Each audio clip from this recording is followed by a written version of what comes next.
Back to my channel. അപ്പോൾ ഇന്ന് നമ്മൾ ചെയ്യാൻ പോകുന്നത് ഒരു അടിപൊളി ചിക്കൻ മക്രോണിയുടെ റെസിപ്പി ആയിട്ടാണ് കേട്ടോ ഇന്ന് ഞാൻ വന്നിട്ടുള്ളത്.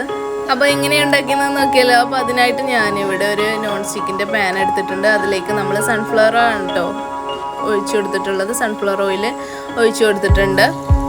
അതിലേക്ക് നമ്മൾ ചിക്കൻ ഇട്ട് കൊടുത്തിട്ടുണ്ടോ, ചിക്കൻ ഫ്രൈ ചെയ്തെടുക്കാൻ വേണ്ടിയിട്ട്. അപ്പോൾ നമ്മൾ നല്ല മസാലയൊക്കെ തേച്ച് വെച്ചിട്ടുണ്ടായിരുന്നു. ഒരു ടീസ്പൂൺ മുളക് പൊടി, ഒരു ടീസ്പൂൺ മഞ്ഞൾപ്പൊടി, ഒരു ടീസ്പൂൺ കുരുമുളക് പൊടി, പിന്നെ ആവശ്യത്തിന് ഉപ്പ്, അതാണ് നമ്മൾ ഇതിലേക്ക് ചേർത്ത് കൊടുത്തിട്ടുള്ളത്. പിന്നെ ജിഞ്ചർ ഗാർലിക് പേസ്റ്റ് കേട്ടോ. പിന്നെ നമുക്ക് വേണമെങ്കിൽ അതിൽ കോൺഫ്ലവർ ഒക്കെ ആഡ് ചെയ്യാം. ഞാൻ ജസ്റ്റ് ഒന്ന് കുടഞ്ഞു കൊടുത്തിട്ടുണ്ട്, ഒന്ന് തൂവി കൊടുത്തിട്ടുണ്ട് കേട്ടോ. നിങ്ങൾക്ക് ചിക്കൻ ഫ്രൈ ചെയ്തിട്ട് വേണമെങ്കിലും, അതായത് വേവിച്ചിട്ട് വേണമെങ്കിലും ഒക്കെ ഇട്ട് കൊടുക്കാം. നമ്മൾ ഫ്രൈ ചെയ്താണ് നമുക്ക് ടേസ്റ്റ് കൂടുതലായിട്ട് തോന്നിയത്. അപ്പോൾ നമ്മൾ അങ്ങനെയാണ് കേട്ടോ ചെയ്തിട്ടുള്ളത്. അപ്പോൾ ഇനി നമുക്ക് അതിൽ തന്നെയാണ് നമ്മൾ ഉള്ളിയൊക്കെ വഴറ്റിയെടുത്തിട്ടുള്ളത്. ഉള്ളി തക്കാളിയൊക്കെ നമ്മൾ നേരത്തെ തന്നെ മുറിച്ച് വെച്ചിട്ടുണ്ടായിരുന്നു. പിന്നെ അതിലേക്ക് ഉപ്പിട്ട് കൊടുത്തിട്ടുണ്ട്. അപ്പോൾ ഉപ്പ് ഇട്ട് കൊടുത്താൽ പെട്ടെന്ന് വഴറ്റി കിട്ടും. അപ്പോൾ നമ്മൾ ജിഞ്ചർ ഗാർലിക് പേസ്റ്റും കൂടി ഇട്ട് കൊടുത്തിട്ടുണ്ട് കേട്ടോ. അപ്പോൾ അങ്ങനെ ജിഞ്ചർ ഗാർലിക് പേസ്റ്റ് കൂട്ടിയിട്ട് നമ്മൾ അത് വഴറ്റിയെടുക്കുകയാണ്. നല്ല വഴറ്റിയെടുക്കണം കേട്ടോ, എന്നാലേ നമ്മളെ മക്രോണിക്ക് നല്ല ടേസ്റ്റ് ആയി കിട്ടുള്ളൂ. അപ്പോൾ അങ്ങനെ നമ്മൾ മൂടി വെച്ചിട്ടുണ്ട്. ലോ ഫ്ലെയിമിലാണ് കേട്ടോ നമ്മൾ കുക്ക് ചെയ്തെടുക്കുന്നത്. നിങ്ങൾക്ക് പെട്ടെന്ന് പോകേണ്ടവരൊക്കെ ആണെങ്കിൽ കുറച്ച് ഒരു മീഡിയം ഫ്ലെയിമിലൊക്കെ ഇട്ട് കൊടുക്കാം. പിന്നെ നമ്മൾ അതിലേക്ക് വട്ടത്തിൽ അരിഞ്ഞിട്ടാണ് നമ്മൾ തക്കാളി ചേർത്ത് കൊടുത്തിട്ടുള്ളത്. അപ്പോൾ അങ്ങനെ തക്കാളിയും ചേർത്ത് കൊടുത്തിട്ടുണ്ട്. എന്നിട്ട് നല്ല പോലെ വഴറ്റിയെടുക്കണം.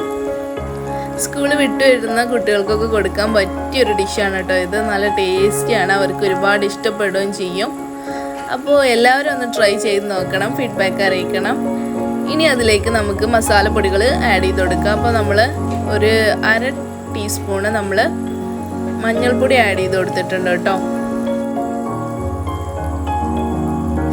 പിന്നെ ഒരു 1/2 ടീസ്പൂൺ തന്നെ നിങ്ങൾക്ക് കാശ്മീരി ചില്ലി പൗഡർ ആണെങ്കിൽ അത് ചേർത്ത് കൊടുക്കുക. നമ്മളിവിടെ മുളക് പൊടിയാണ്, അതായത് വെറും ചില്ലി പൗഡറാണ് ചേർത്ത് കൊടുക്കുന്നത്. പിന്നെ ചിക്കൻ മസാല അതും 1/2 ടീസ്പൂണാണ് നമ്മൾ ചേർത്ത് കൊടുത്തിട്ടുള്ളത്.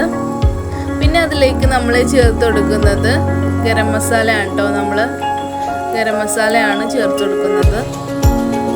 നമ്മളിതിലേക്ക് പച്ചമുളകൊന്നും ആഡ് ചെയ്ത് കൊടുത്തിട്ടില്ല. നിങ്ങൾക്ക് എരിവിനനുസരിച്ചിട്ട് അതൊക്കെ ചെയ്യാവുന്നതാണ്. പിന്നെ ക്യാപ്സിക്കൊക്കെ വേണമെങ്കിൽ ചേർത്ത് കൊടുക്കാം.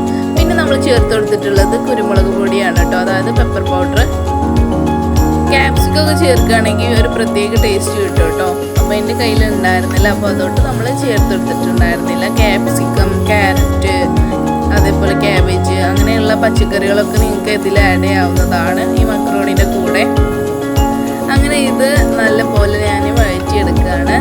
അപ്പോൾ നമ്മൾ തിളച്ച വെള്ളത്തിൽ മക്രോണി ഇട്ട് വേവിച്ച് വെച്ചിട്ടുണ്ട് കേട്ടോ. അതായത് നമ്മൾ തിളച്ച വെള്ളത്തിലേക്ക് അങ്ങനെ മക്രോണി ഇട്ട് കൊടുക്കുകയാണ് ചെയ്യാറുള്ളത്. എന്നാൽ പെട്ടെന്ന് വെന്ത് കിട്ടും. ജസ്റ്റ് ഒന്ന് തിളപ്പിച്ചാൽ മതി കേട്ടോ.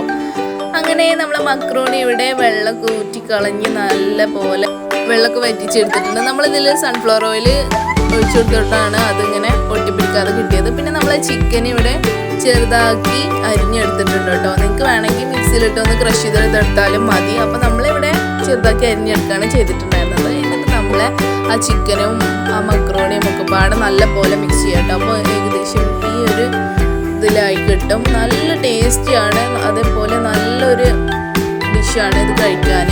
സ്കൂൾ വിട്ട് വരുന്ന കുട്ടികൾക്കൊക്കെ കൊടുക്കാൻ പറ്റിയൊരു ഡിഷാണ്. അപ്പോൾ അടുത്ത വീഡിയോ ആയിട്ട് വീണ്ടും വരാം. അതുവരെയും